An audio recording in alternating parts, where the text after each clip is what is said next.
Tutorial on cappuccino. Now, put the cup. Yang ni tak boleh turun naik kan. Okay, it's nice. Good. I'll go for small one.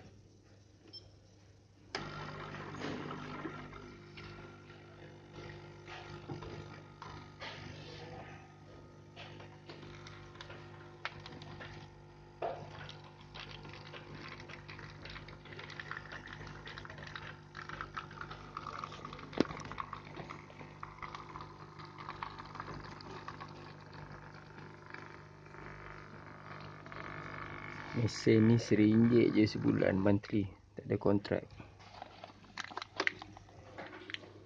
And this is the coffee mug.